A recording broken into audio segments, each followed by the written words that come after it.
So there's a new, supposedly final trailer out for the Eternals, and when I saw this initially, I thought I have done reactions to the other trailers. I'll watch it on my own time. Maybe I'll tweet about it if I have a thought. I got 30 seconds into the trailer, and I'm like, I'm gonna have too much to say about this. So I have seen the first 30 seconds of this already, but let's check out the whole thing, shall we?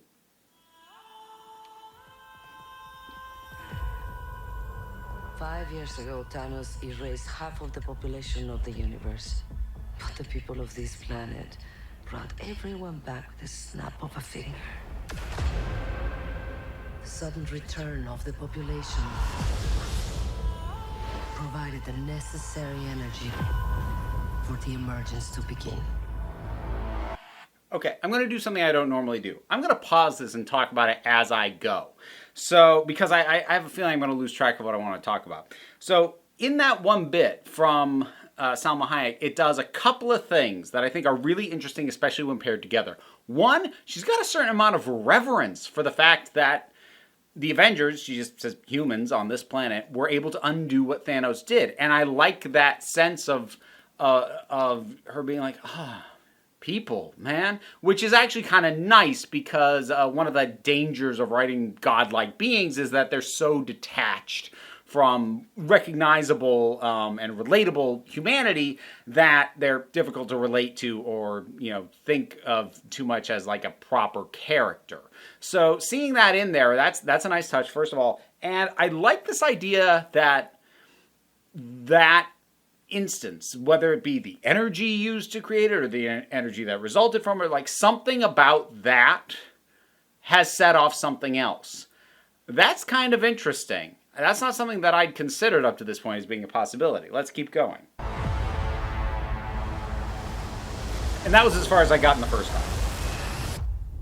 How long do we have? 7 days. Okay, so we're putting a ticking clock on it. Oh my god, 7 days. Is this the ring? Sorry, I couldn't resist. We're Eternals.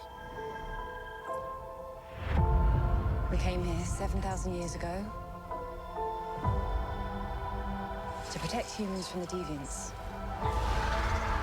Okay, so they're actually flat out laying out the plot this time, which I haven't really done up to this point. So we are going on the basis that the Eternals, and we're setting up a conflict with the Deviants. I'll be curious to see how much nuance is given to that, or if it is just treated as straight, black and white, Eternals good, Deviants bad. We'll see. Not necessarily the trailer. Thanos, or any war, all the other terrible things throughout history. Okay, yeah, somebody had to ask that. We were instructed not to interfere in any human conflicts unless deviants are involved.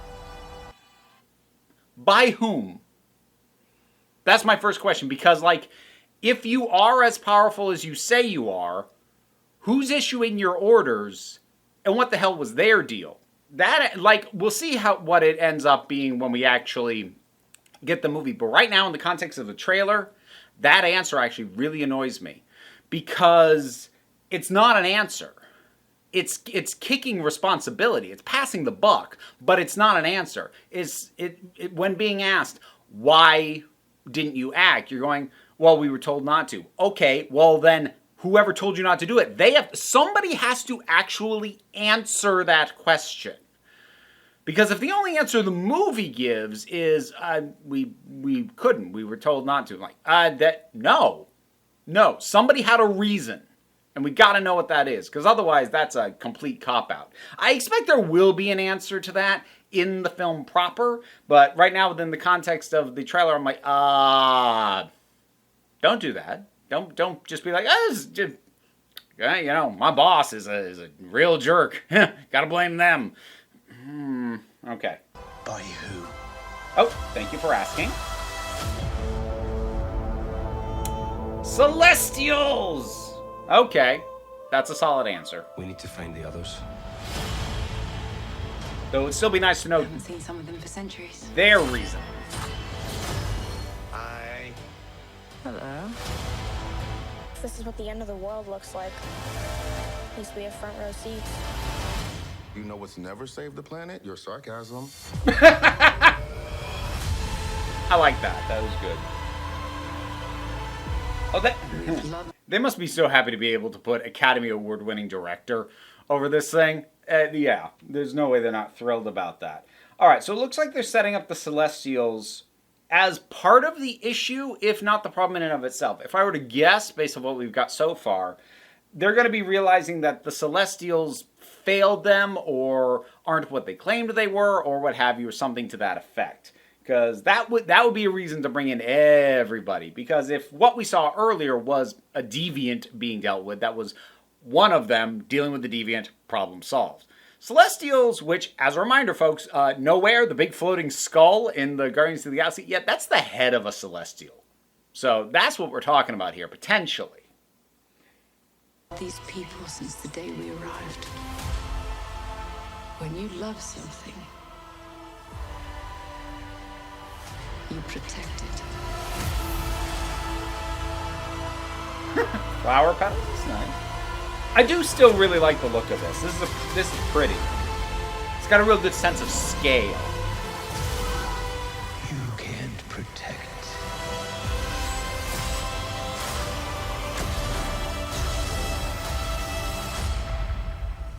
Any of them. Okay, I don't know who that is.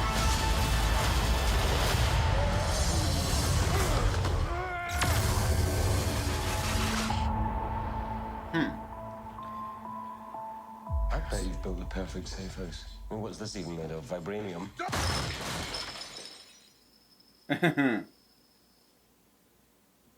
Fall collection. IKEA. Hey, you know, sometimes you gotta go practical. Here's what I'm gonna be kind of curious about. Is how much the issue of Celestials is going to be dealt with within this film. Because there's a number of options for them to go from here. For one thing, there's the possibility of basically setting Celestials up as a new Thanos-type threat. Something that's in the background that we're going to have to deal with eventually, but maybe we're not dealing with right now. I hope not, because the MCU already seems to be setting up Kang to do that. I'm not sure you want that, like, the big background threat to start layering over each other. And I don't think having two and then tying them together is a great idea either, because that kind of results in what I tend to think of the small universe syndrome, where like, oh, everything's connected. Like, for God's sake, can something stand alone and like not be related to other stuff? So I'll be curious. I think the main thing that I'm kind of scratching my head over is we see that guy who, I have no idea who that was. He looked a little like a phalanx. I don't know a lot about those aliens, though. So, like, I may be misremembering what they look like, but I don't know who that was. And that seemed to be positioned as definitely the immediate threat in terms of what it looked like from the trailer. So that's kind of why I'm wondering, are the Celestials what we're dealing with now, or is that something we're dealing with later? And if we're dealing with it later, is it something that just the Eternals deal with later? That would be presuming that they're getting a sequel, which I don't think Marvel's going to do with them. I mean, Marvel obviously intends and hopes to get sequels out of every franchise they start, but I think they know this one is a bit of a gamble. In terms of the approach, it seems to be going for a more, at least an attempt at an artistic look and vibe, something possibly a bit more meditative. And also, like, this is a big ensemble cast with a lot of bonkers characters, which, granted, worked already with Guardians of the Galaxy, but tonally, this is a totally different beast from Guardians of the Galaxy. So, I would be very surprised if they're going to this already assuming Eternals will get a second movie and planning to like pay off Celestial stuff in a direct sequel, because I don't think they're foolish enough to bank on there being a second sequel. They'll obviously hope, they'll probably have plans of what to do if there is one, but my point in this is that I don't think they would set up the Celestials if the only intent is to address them in a direct sequel, because what if that direct sequel isn't called for? Then you basically end up with the same situation that you had with the setup for the Leader in that Incredible Hulk movie that never got a direct sequel. You set up a villain in there that was clearly supposed to come back and then just never, ever, ever does. So Marvel's been pretty good at learning from its mistakes, because like people tend to forget about stuff like that they have made mistakes. They've set up stuff that hasn't paid off or didn't work or what have you, because we tend to remember the stuff that did work more. And I would argue there's more stuff that did work than didn't. But I think they don't want to end up in that situation again. So that's really what I'm wondering, is where the Celestials fit in. Are they a threat? Are they just a nebulous unknown? And if they are a threat, is that something we're dealing with now or dealing with later? And I doubt we're going to get an answer prior to the film actually being released. So I don't think, especially if this is truly the final trailer. So obviously I've been focusing mostly on story and place within the MCU overall. With this, I do think this trailer was pretty smartly constructed because it does very directly at least attempt a token addressing of stuff that I know and I think lots of people were asking after the initial trailers, being like, wait a minute, if you're here to help, where have you been?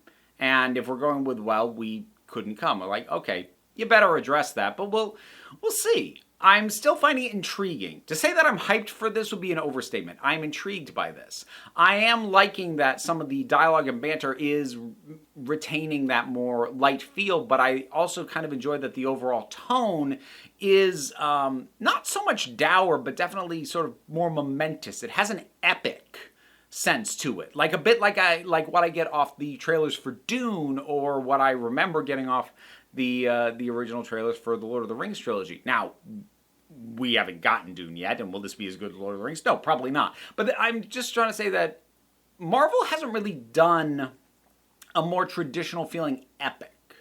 They've done stories that you could argue were on an epic scale, Infinity War, Endgame, pretty solid picks, but like their tone and their flow and their structure didn't fit into a traditional, what you would think of as an epic story. So the feel on this feels a little bit like sort of dark fantasy epic, which would be a new little sort of sideways going into a slightly different genre for Marvel, which I think is something that they do need to do. Kind of similar to how Shang-Chi is going to bring in martial arts films and maybe a tournament structure. I'm not entirely sure. But starting to branch out into genres that are related to what they've done so far, but are different enough to feel like their own thing, is a smart thing that they've done from the very beginning of the MCU, and they should continue to do as much as possible.